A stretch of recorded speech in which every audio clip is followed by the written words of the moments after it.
A simple recipe to sketch a statue with purples.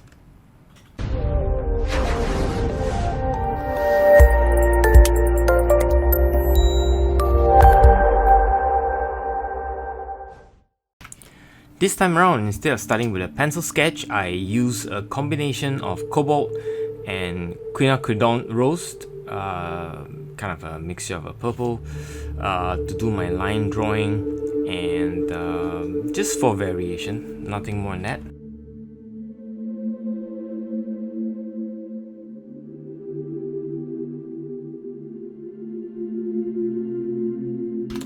Line drawing is very relaxing. It's it's no difference from, say, drawing with a pencil or a pen. You're just trying to copy the outline and not think too much.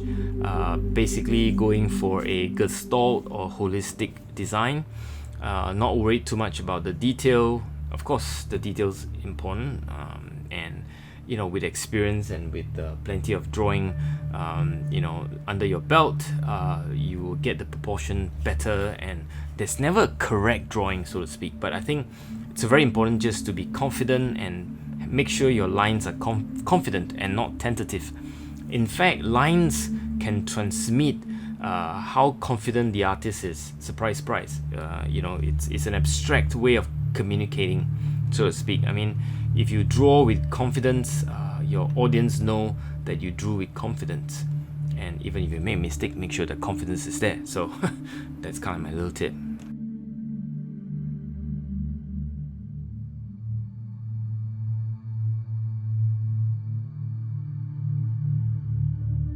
Again, as I say, the color is a mixture of Cobalt and Quin roast.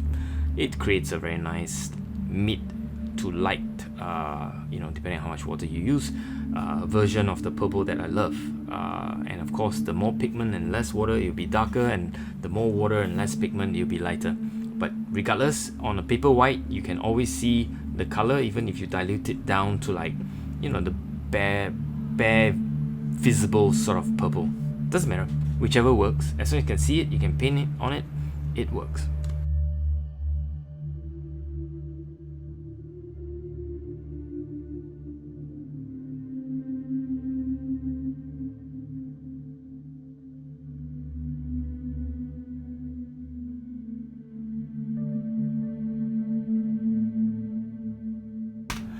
I also mix a darker version of a purple. That's a combination of French Ultramarine and permanent Alizarin crimson.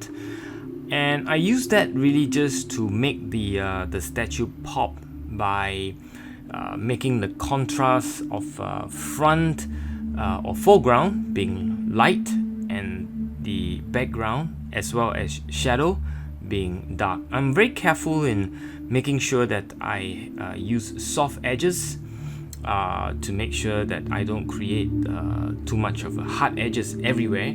So some part I deliberately leave hard edges, but some I soften it with the water brushed, as you can see, especially behind the goatee and the shadows underneath the chin. I soften the edges, and as you can see, I use the same color, same value, same darkness for the inside of the mouth. Again, I try to soften the bottom part of that shape, and this really just to create a sense of three-dimensional form.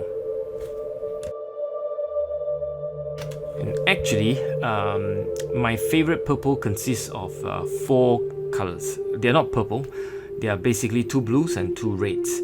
The lighter version of the purple consists of Cobalt and Quin roast, and the darker version of purple, or blue and red, consists of permanent Alizarin crimson and French Ultramarine. Try it, they are beautiful.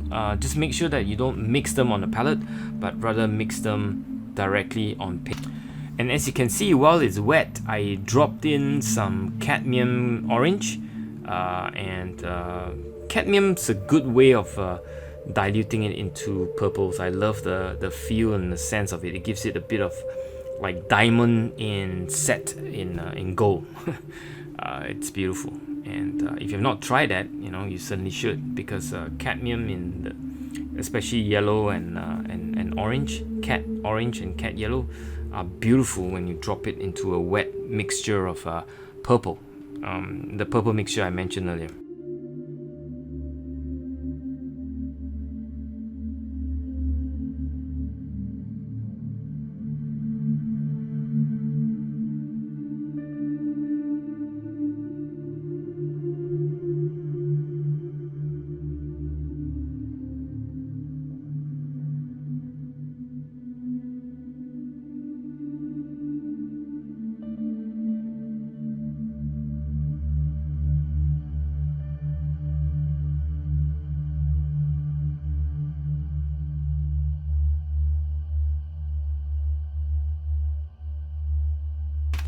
As you can see, I continue to use mid-tones to draw more lines and more shapes to basically make the statue pop.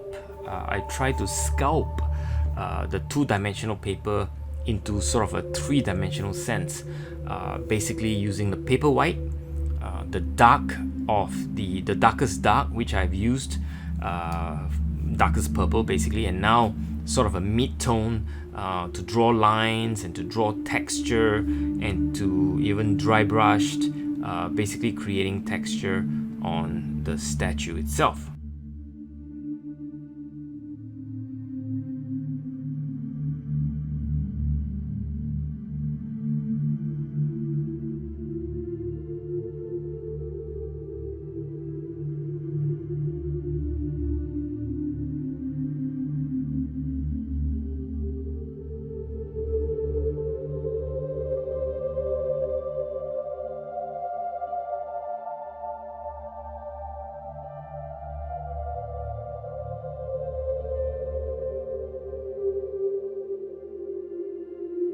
It's important to go in really hard with the dark. Don't be shy with the value, and carve it around the foreground, and make sure that you get a very nice value contrast between the foreground white and the background dark. Since you're gonna make it pop, you might as well maximize the contrast. In other words, make the darkest purple you can, and leave the paper white as much as possible so that the contrast is amazing.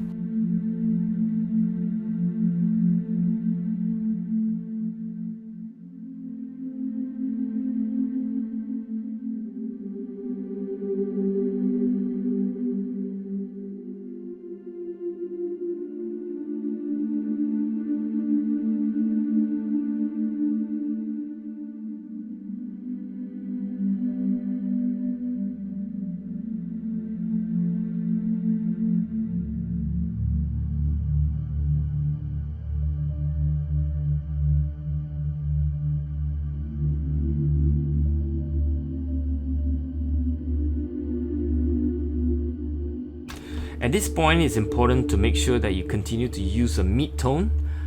Since you have stated the darkest dark and you have stated the lightest light, which is the paper white, and you have also used a very light version of purple for the lines and texturing, now you're going into sort of mid values, if you like, and soften some part and darken some part, basically creating the more of a three-dimensional feel of the statue. Just using the photograph as a reference, you can find where the darkest dark and where are the mid-tones and where the lightest light, and just experiment with the way you do it. And I sometimes when there's a cool sort of spot, I will contrast it with the warmer color, and vice versa. If it's a warm color, I'll try to contrast it with a cool color. So basically playing with red and blue, if you like. And that's a very fun way of painting, because you're not really thinking in colors, you're thinking in values. And it's strange that while you're thinking in values, your colors become even more colorful. I'm dipping in cadmium orange to make it pop, just like diamond set in gold. As I said earlier, it's really beautiful in a way that you could create all kinds of strong contrast in color. So I think I'm almost done. And if you like this sort of tutorial, this sort of videos, I would highly appreciate it if you subscribe. And if you like this video, I would love it if you hit and smash the like button. Thank you very much for watching. You have a good day wherever you are. Peace.